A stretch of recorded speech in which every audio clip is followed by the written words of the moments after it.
Bonjour. Dans le cadre de soutien à nos élèves, on va vous présenter aujourd'hui le cours du filtre passe-bande. Ce cours a été élaboré par le professeur Karim Sfar et Kamel Rezghi sous l'égide de l'inspecteur des sciences physiques Brahim Fazeni. Donc nous allons entamer notre cours par des généralités sur ce filtre passe-bande. Donc tout d'abord, un filtre passe-bande est un circuit électronique qui réalise une opération de traitement de signal. Il atténue certaines fréquences d'un signal et en laisse passer d'autres. Les filtres sont utilisés dans les radios, dans les télévisions, tels que les filtres passe-bande qui permettent d'isoler la fréquence qu'on souhaite capter. Donc votre radio possède déjà un filtre passe-bande pour capter la chaîne voulue. Les filtres sont aussi utilisés dans le domaine acoustique et aussi pour améliorer la netteté des photos et leur donner un effet artistique. Ils ont une grande application, ces filtres. J'ai donné quelques exemples. Alors, l'objectif de ce cours consiste à établir l'expression de la transmittance, que je rappelle que vous avez déjà vu pour les autres filtres. C'est le rapport de l'amplitude de la tension de sortie par l'amplitude de la tension d'entrée. Le gain, 20 log de T, l'expression du gain d'un filtre n'importe lequel, le gain est toujours 20 log de T, son expression. Alors, exploiter aussi ces fonctions, ces graphes, pour déterminer les fréquences de coupure, la bande passante et la qualité sélective du circuit. Alors, l'étude expérimentale, malheureusement, vous n'avez pas eu d'expérience concernant ce filtre pour la plupart des élèves, mais je présente comment on va réaliser expérimentalement cette étude. Alors, ce filtre, il comprend 3 dipôles passifs. Le conducteur ohmique ou résisteur de résistance 350 ohms, on a choisi des valeurs, un condensateur de capacité 3 microfarads, 3,16 microfarads, une bobine d'auto-inductance L005 Henry et de résistance interne 50 ohms. La tension de sortie est prise aux bornes du conducteur ohmique. Donc, voici le schéma du circuit à réaliser pour effectuer les travaux pratiques sur ce filtre. Donc, la tension de sortie est prise aux bornes de la résistance. Alors, le protocole expérimental, comment on va réaliser cette étude? On garde l'amplitude constante tout le long de l'expérience et on varie la fréquence. On applique une tension sinusoïdale aux bornes de l'entrée de ce filtre. On fait varier la fréquence du GBF et on mesure l'amplitude de la tension de sortie, soit à l'aide d'un oscilloscope qui nous donne l'amplitude de la tension de sortie, ou bien à l'aide d'un voltmètre branché aux bornes du résisteur pour mesurer la tension efficace de la sortie. Ce qui nous permet de remplir le tableau de mesure suivant. Je vous montre un exemple de simulation, comment on va procéder. En supposant que c'est l'écran d'un oscillo, vous avez à chaque fois, vous variez la fréquence, vous mesurez la tension, l'amplitude de la tension de sortie, et vous faites le rapport pour trouver T, et pour trouver G, on calcule 20 log de T. Donc vous voyez ici comment évolue l'amplitude. Je varie l'amplitude, donc je varie la fréquence, pardon, et je mesure l'amplitude. Dans ce cas de figure, les deux courbes deviennent en phase. C'est la fréquence propre. C'est la fréquence propre, là. La fréquence du GBF est réglée à la fréquence propre du circuit RLC, puisque le filtre passe-bande n'est autre qu'un circuit RLC forcé. Alors, j'augmente la fréquence. Vous voyez ici que l'amplitude de la tension de sortie commence à diminuer.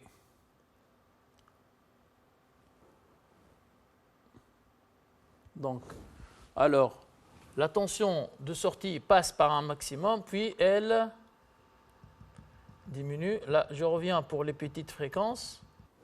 vous avez une amplitude de la tension qui est inférieure à l'amplitude de l'entrée.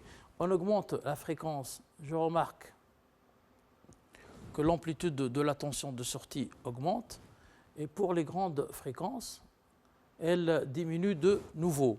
Donc l'évolution de l'amplitude, elle est atténuée pour les faibles fréquences, elle devient la plus grande pour la fréquence n égale à n0, et à grande fréquence, si on dépasse n0, l'amplitude commence à diminuer. Donc là, alors, ce qui nous permet de tracer la courbe de la transmittance en fonction de la fréquence. Alors, on voit très bien, voilà, que la transmittance commence par augmenter. Elle atteint un maximum pour n correspond à n0, puis elle commence à diminuer. Donc, les fréquences basses ici sont atténuées et les fréquences hautes sont atténuées. Il y a une bande qui passe à travers ce filtre, d'où son nom passe-bande. La courbe du gain en fonction de la fréquence, elle présente aussi un extrémum à ce niveau pour n égale à n0. Donc, on peut l'exploiter pour déterminer les fréquences de coupure, comme la transmittance, de même pour la transmittance. Alors, on va commencer l'étude théorique par l'équation différentielle. Comme vous savez, on applique la loi d'Émaille. Avant d'appliquer la loi d'Émaille, il faut orienter le circuit avec le courant I, flécher les tensions US, UC et UB,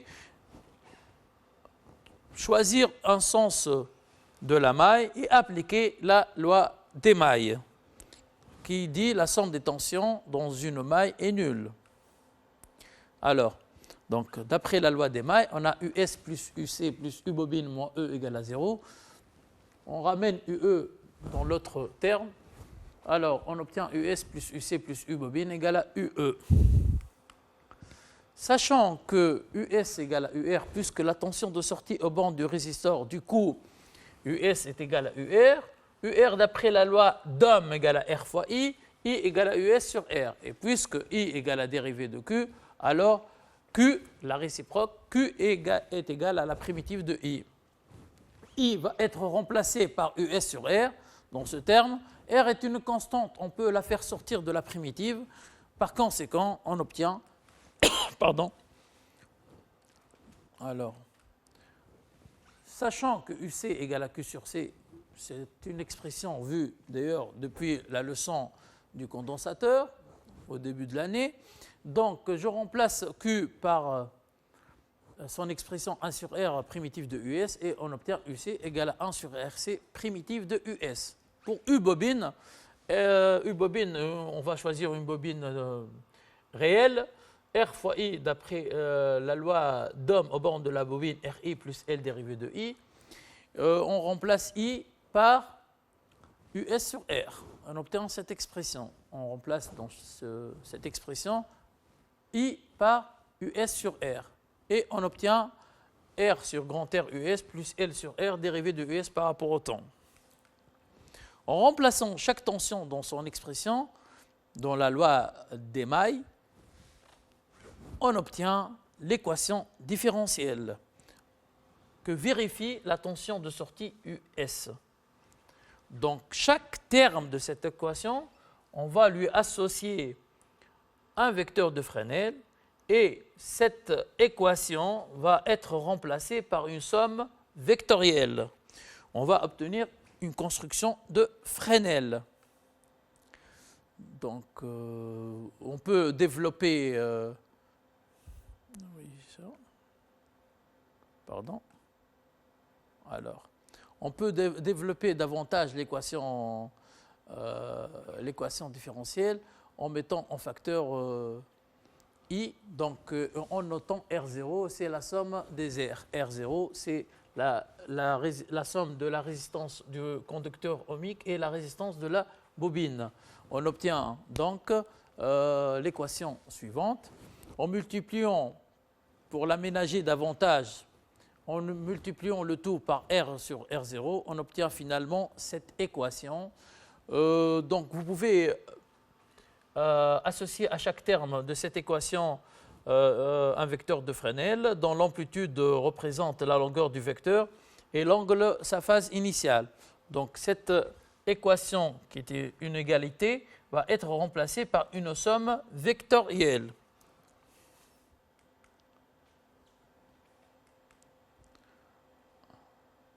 Bon, alors pour déterminer l'expression de la transmittance de ce filtre, on fait appel à la construction de Fresnel, comme je viens de le dire. La tension d'entrée est sinusoïdale, la tension de sortie est sinusoïdale puisque c'est un filtre linéaire. Donc notre objectif, c'est de déterminer le rapport US max sur UE max. Le rapport de US max sur UE max, l'amplitude de la tension de sortie par l'amplitude de la tension d'entrée, nous fournit la transmittance. Alors, donc là, comme je viens de le dire, on associe à chaque terme un vecteur de Fresnel dont la longueur est l'amplitude et la phase c'est l'angle à l'origine. Donc voici US, on lui associe V1, le vecteur V1 en rouge, US max phi. Ce terme-là, V2, l'amplitude de sa phase initiale, L sur R0, dérivé de US, on lui a associé le vecteur V3. Et la tension d'entrée, c'est la somme des termes. On va lui associer un vecteur V tel que son amplitude R sur R0 UE max. Et sa phase initiale, on a choisi la tension d'entrée, la phase de la tension d'entrée nulle. Donc vous voyez ici, ces deux vecteurs sont opposés. Donc j'ai la possibilité de représenter soit un circuit capacitif ou bien un circuit inductif. Je vous conseille de choisir, les deux donnent le même résultat, mais de choisir le cas inductif, à ne pas choisir ces deux vecteurs de même longueur. Sinon, vous n'allez pas avoir un triangle sur lequel vous allez appliquer votre théorème de Pythagore. Donc, j'ai choisi le cas où le circuit est inductif. Donc, j'aurai un triangle rectangle sur lequel je vais appliquer le théorème de Pythagore. Ces deux vecteurs sont opposés. Donc, vous pouvez avoir un circuit capacitif. Là, j'ai représenté le cas d'un circuit inductif.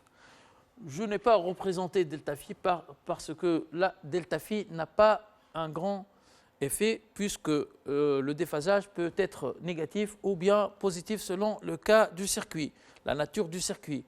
Dans ce cas, c'est delta phi, le déphasage est positif. Phi E moins phi S est positif.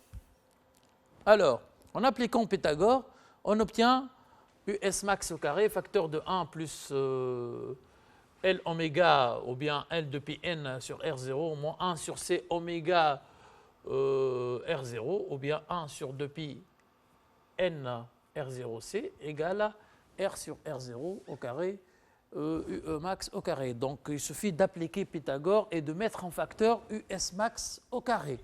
Et vous allez produit des extrêmes égale à produit des moyens, ramener cette expression sous UE max, donc et UE max sur US max. Et vous faites la racine. Donc on obtient la transmittance qui est égale au rapport d'un facteur qui dépend de R et R0 sur la racine de ce terme-là. On va étudier les limites. On a vu en forcé électrique que l'intensité est maximale pour n égale à n0. Ici, de même, T est maximal lorsque ce terme-là s'annule. Et ce terme-là s'annule pour n égale à n0. Donc la valeur maximale de T quand ce terme-là s'annule, ça veut dire que la racine de 1 devient 1. Et donc T maximal, c'est R sur R0. Donc là, c'est la valeur maximale de la transmittance. Donc d'après cette expression, on remarque que la transmittance maximale T0 est égale à R sur R0. Pourquoi? Car ce terme-là s'annule pour n égale à n0. Il suffit de remplacer la valeur de n par la n0, la fréquence propre du circuit. Et vous voyez que ce terme-là, la transmittance, est toujours inférieure à 1. Pourquoi?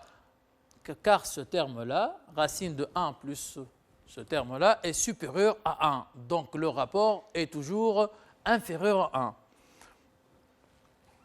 Donc, en plus, vu que R sur R0, puisque R0 est égal à R plus petit r, la transmittance maximale est égale à R sur R0, et R0 est égal à petit r plus grand R, donc ce rapport est toujours inférieur à 1. Donc notre filtre est passif.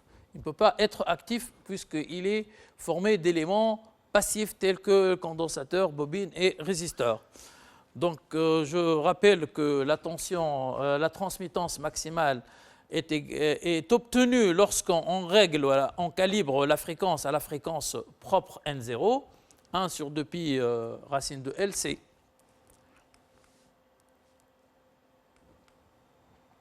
Bon, en ce qui concerne le gain, c'est une opération mathématique. Vous allez remplacer T par son expression. Le gain 20 log de T, 20 log de l'expression de T.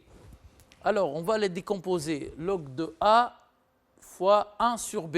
Donc, log de A fois 1 sur B est égal à log de A plus log de B. Donc, nous aurons deux termes. 20 log de R sur R0 moins 10 log de 1 plus ce terme-là.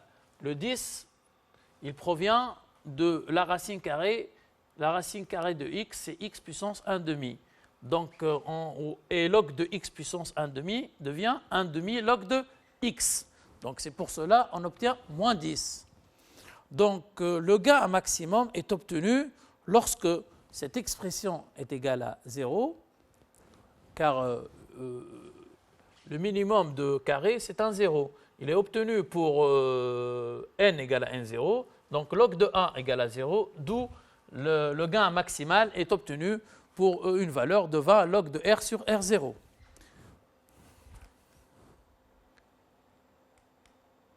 Fréquence de coupure et bande passante pour ce filtre.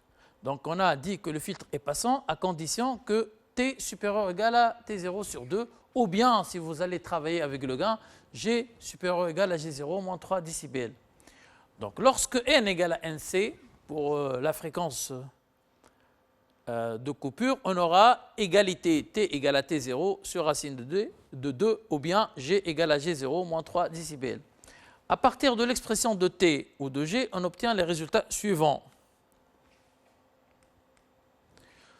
Donc là, en remplaçant les expressions, nous obtenons 1 plus L oméga sur R0 moins 1 sur C oméga R0 au carré égale à 2. Je ramène le 1 dans l'autre terme, dans l'autre membre, j'obtiens L oméga sur R0 moins 1 sur C oméga R0 égale à 1, bien sûr, au carré, égale à 1. La racine nous donne 1, puisque racine de 1 est égale à 1. Rappelons que le facteur de surtension a pour expression Q égale à 1 sur R0 racine de LC. C'est le facteur qu'on a vu dans le cours des oscillateurs électriques forcés, circuit RLC forcé. Il a d'autres termes, ce facteur de surtension. On peut soit l'écrire sous cette forme, ou bien remplacer Q par L oméga 0 sur R0, ou bien 1 sur C oméga 0 R0. En remplaçant ce facteur dans les expressions, on obtient l'équation suivante. Q facteur de n sur n0 moins Q n0 sur n au carré égale à 1. Donc, d'où je mets Q en facteur en dehors des parenthèses, Q carré, bon, ça sort Q carré en dehors de la parenthèse, égale à 1. Ainsi, ce terme-là égale à plus ou moins 1 sur Q, le facteur de surtension. La résolution de cette équation, donc vous avez combien d'équations ici? Deux équations. Soit vous mettez ce terme-là est égal à 1 sur Q, ou bien l'autre terme égal à moins 1 sur Q. et vous développez votre calcul.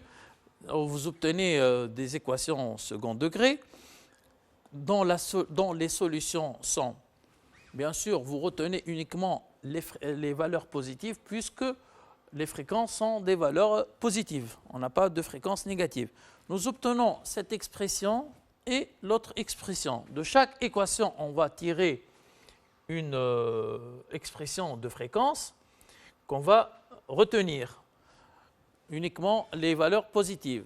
Vous voyez ici que cette expression est diminuée de 1, par contre cette expression augmentée de 1. Donc cette valeur est supérieure à l'autre valeur. C'est pour cela qu'on l'appelle fréquence haute et fréquence basse, car cette valeur est inférieure à l'autre valeur. Donc ce filtre a une bande passante comprise entre deux valeurs de fréquence. Il est limité par deux valeurs de fréquence qui sont non nulles, d'où l'appellation de passe-bande. Il laisse passer une bande de fréquence. D'accord? Voilà, en ce qui concerne la bande passante.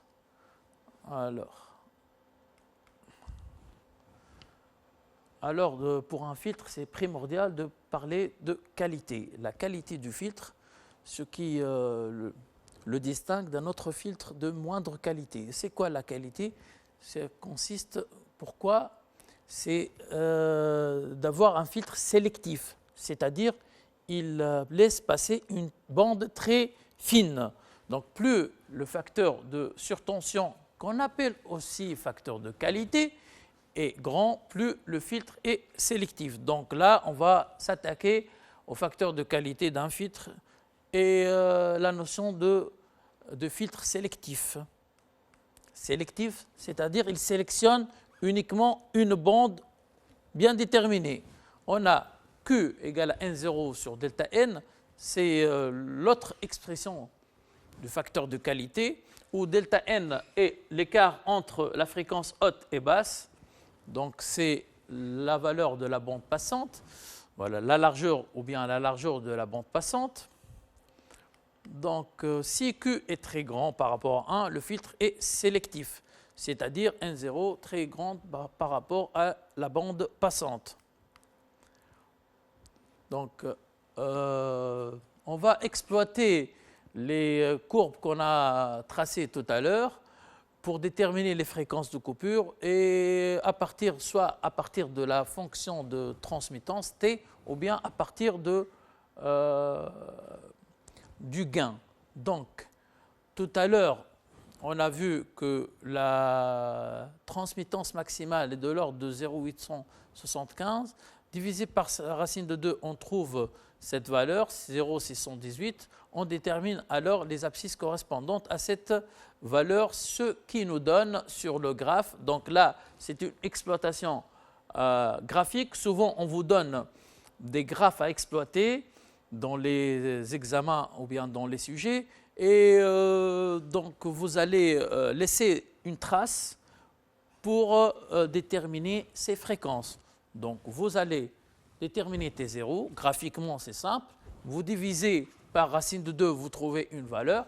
Vous tracez la droite horizontale qui a cette valeur. L'intersection de cette droite avec la courbe vous donne deux abscisses différentes. L'abscisse la plus petite va être notée la fréquence basse et l'abscisse la plus grande va être notée la fréquence haute. Et comme ça, vous allez avoir votre bande passante. Alors, les fréquences qui se trouvent ici passent, les fréquences qui sont en dehors sont filtrées, c'est-à-dire atténuées, leur amplitude diminue. Leurs amplitudes sont inférieures, plutôt le rapport de leur amplitude maximale, leur amplitude à la sortie et par l'amplitude à l'entrée est inférieure à 1 sur racine de 2.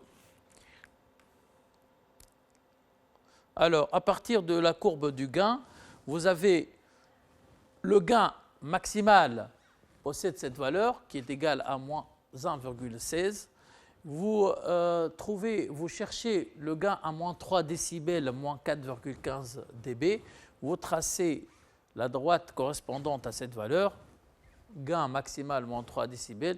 Les abscisses correspondantes sont la fréquence basse et la fréquence haute. Et vous avez votre bande passante à partir de la courbe gain en fonction de la fréquence. Alors, on va passer à une application pour assimiler notre cours.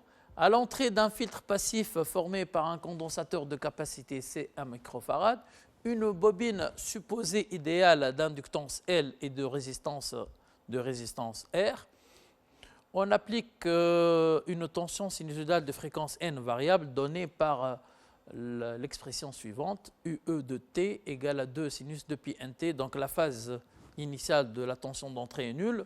La variation de la fonction de transfert du filtre en fonction de la fréquence de la tension d'entrée est représentée sur la figure ci-dessous.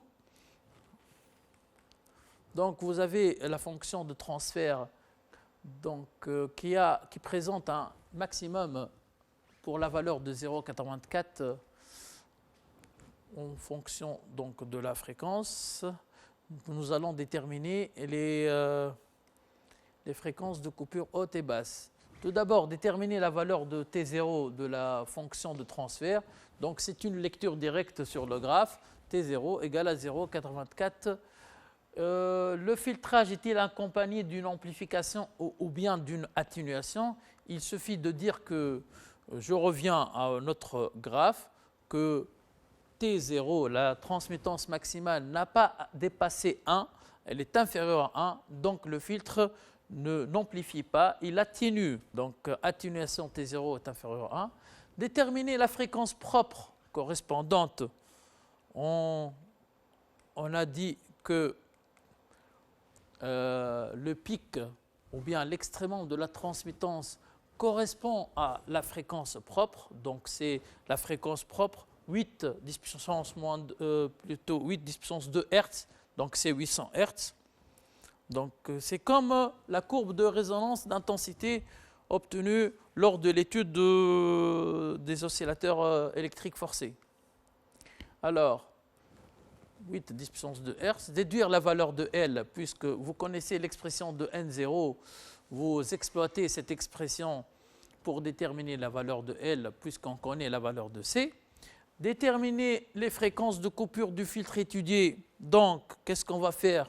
On va chercher la valeur de T max ou bien T0, la valeur maximale de la transmittance qui est notée T0, divisée par la racine de 2. On va chercher les abscisses correspondantes. On obtient pour la fréquence basse 600 Hz et la fréquence haute 1000 Hz. La largeur de la bande passante consiste à faire la différence entre la fréquence haute et la fréquence basse. C'est de l'ordre de 400 Hz. Donc, je viens de le dire, la largeur de la bande passante et de la différence entre la fréquence haute et basse. Le facteur de qualité maintenant, le facteur de qualité, c'est quoi? C'est N0 sur delta N. Puisqu'on a déterminé N0 et on vient de déterminer delta N, on obtient un facteur de qualité égal à 2. Donc, déduire la valeur de L, on va exploiter l'expression du facteur de qualité qu'on a vu tout à l'heure pour remplacer dans cette expression, puisqu'on connaît L et on vient de déterminer, on connaît L et C et on vient de déterminer le facteur de qualité Q qui est égal à 2, on obtient la valeur de R. Donc, je vous remercie nos élèves pour votre attention et je vous souhaite une bonne réussite et à bientôt.